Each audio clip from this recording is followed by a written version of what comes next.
Assalamualaikum warahmatullahi wabarakatuh. Kami dari kelompok 7 yang beranggotakan saya Fatur Rahman NIM 19522 1038. Perkenalkan, saya Kurnia Wulandari, NIM 1952 21033. Saya Raudatul Afia dari NIM 195221032. Di sini kelompok kami akan mencoba menjelaskan atau menerangkan tentang sistem perhitungan biaya berdasarkan pesanan atau job order costing. Job order costing atau sistem perhitungan biaya berdasarkan pesanan merupakan sistem atau metode pengakumulasian atau pengumpulan biaya produksi untuk menentukan harga pokok produk pada perusahaan yang menghasilkan produk atas dasar pesanan.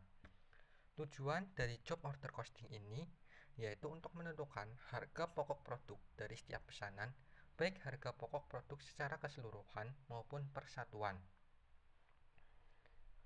Selanjutnya, karakteristik proses produksi berdasarkan pesanan. Ada 4 karakteristik. Yang pertama, yaitu bersifat terputus-putus atau intermittent. Yang kedua, tujuan produksi untuk memenuhi pesanan. Yang ketiga, bentuk produksi sesuai dengan spesifikasi pesanan. Yang keempat, dasar produksi atas dasar order atau pesanan. Selanjutnya, karakteristik pengumpulan biaya produksi berdasarkan job order costing. Ada beberapa karakteristik. Yang pertama, biaya produksi meliputi biaya bahan baku, biaya tenaga kerja langsung, dan biaya overhead pabrik yang dikumpulkan secara individual untuk tiap-tiap pesanan. Kedua, biaya bahan baku dan biaya tenaga kerja langsung dibebankan secara langsung terhadap pesanan yang bersangkutan. Yang ketiga, biaya overhead pabrik atau BOP dibebankan kepada tiap-tiap pesanan atas dasar tarif yang ditentukan di muka. Yang keempat, untuk mengumpulkan biaya bahan baku, biaya tenaga kerja langsung, dan BOP pada tiap-tiap pesanan digunakan kartu harga pokok pesanan atau kartu biaya pesanan. Yang kelima, harga pokok produk persatuan atau biaya produksi per unit dapat dihitung dengan membagi antara total biaya produksi dengan jumlah unit yang dipesan. Berikut ini adalah contoh kartu biaya pesanan. Kartu biaya pesanan ini memiliki manfaat yang pertama sebagai dokumen dasar dalam perhitungan biaya pesanan dengan mengakumulasi biaya untuk setiap pesanan. Banyaknya kartu biaya pesanan ini disesuaikan dengan pesanan yang dikerjakan. Kemudian ada manfaat dari kartu biaya pesanan ini sebagai buku pembantu untuk setiap pesanan.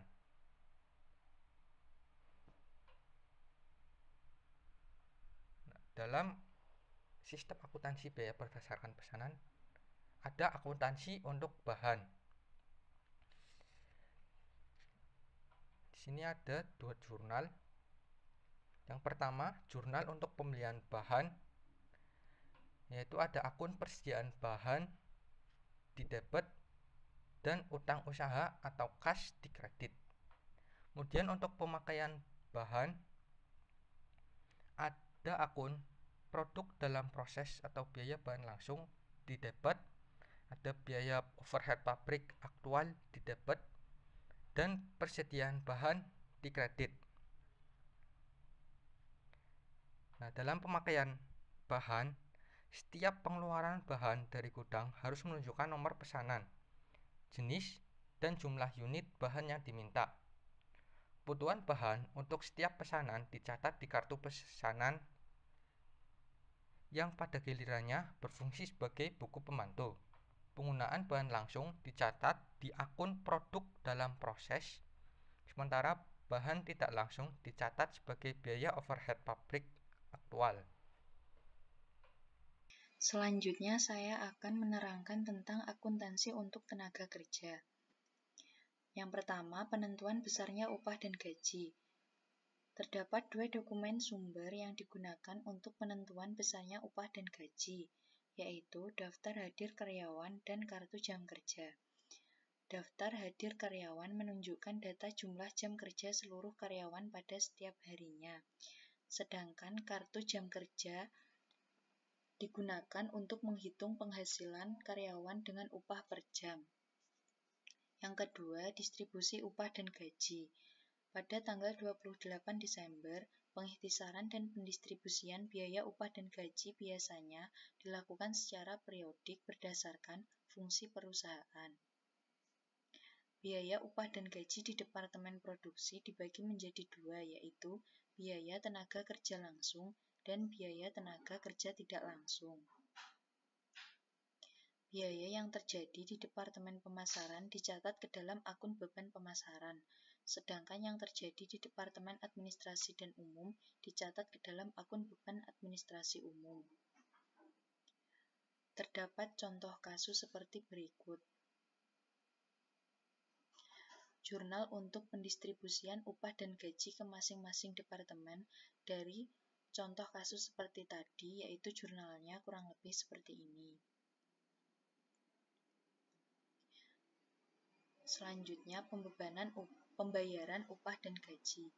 Pada tanggal 31 Desember 2010, perusahaan melakukan pembayaran upah dan gaji karyawan yang umumnya dilakukan secara periodik, yang mana pembayarannya dilakukan oleh bagian kasir berdasarkan upah dan gaji karyawan.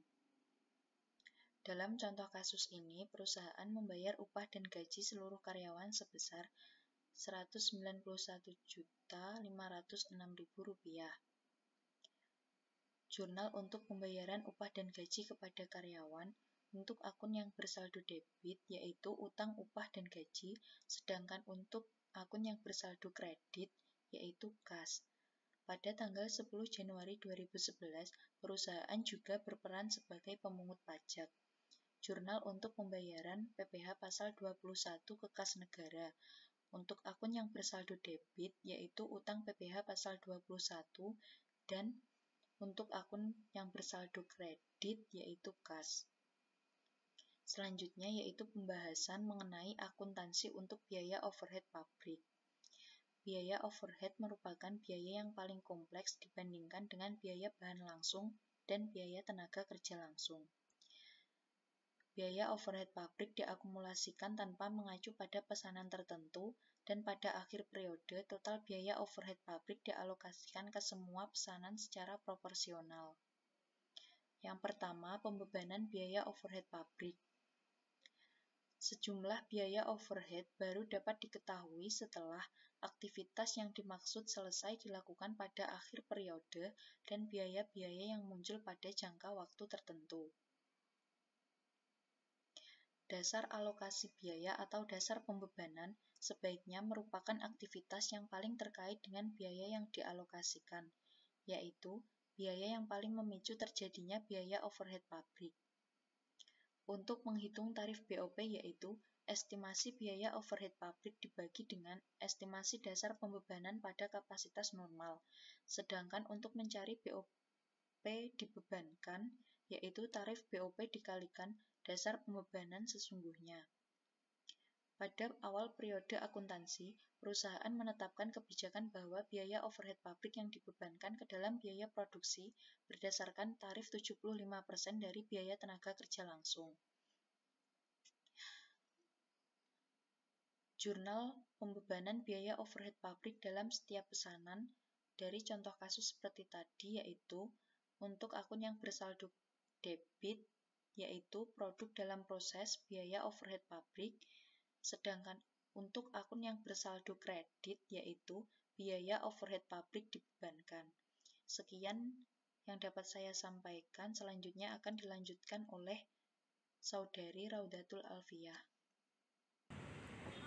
Di sini saya akan menjelaskan tentang pencatatan biaya overhead pabrik aktual. Biaya overhead pabrik yang sesungguhnya terjadi dalam periode tertentu selama bahan tidak langsung dan tenaga kerja tidak langsung. Berikut terdapat contoh untuk pembuatan jurnal.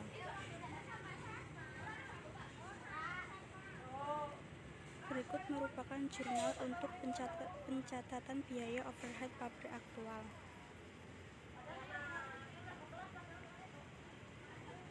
Yang selanjutnya adalah pencatatan selisih biaya overhead pabrik. Di sini dituliskan contoh pada tanggal 31 Desember 2010.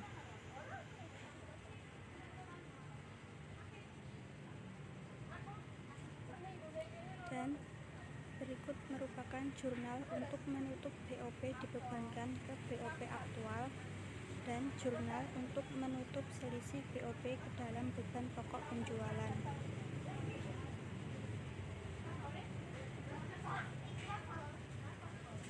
Yang selanjutnya merupakan tabel buku besar BOP aktual, BOP yang dibebankan, dan selisih BOP.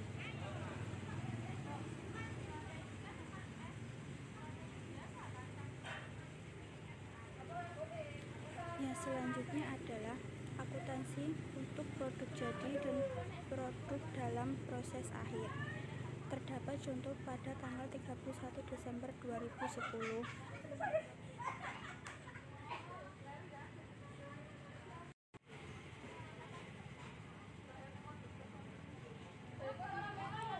Dan berikut merupakan jurnal untuk pencatatan produk jadi yang ditransfer ke gudang produk jadi.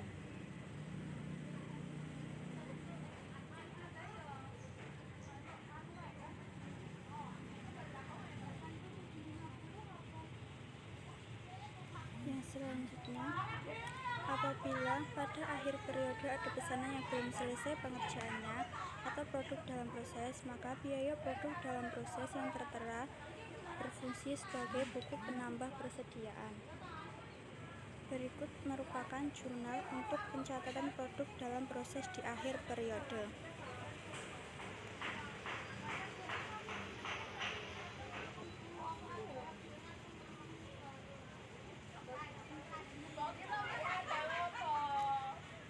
Berikut merupakan tabel buku besar produk jadi dan produk dalam proses akhir.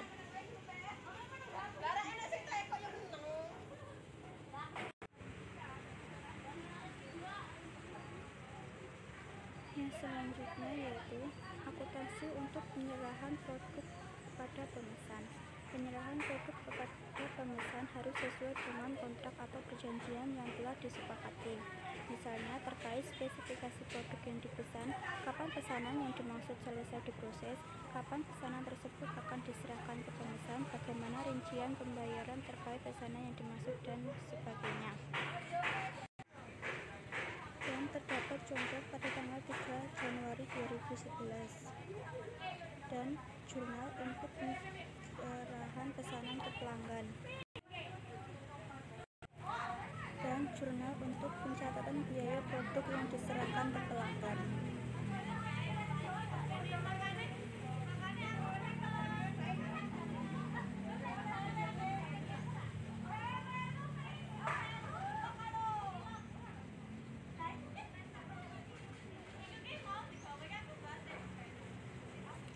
Dan terdapat pula jurnal di awal periode pada tanggal 1 Januari, jurnal untuk proses produksi selanjutnya dari produk dalam proses akhir.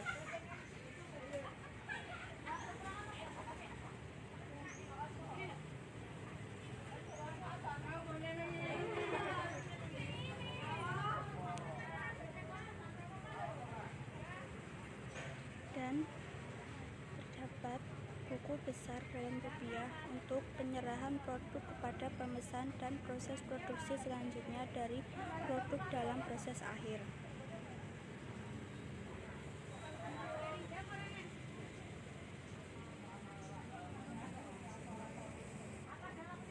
Sekian penjelasan dari saya, kurang lebihnya mohon maaf. Wassalamualaikum warahmatullahi wabarakatuh.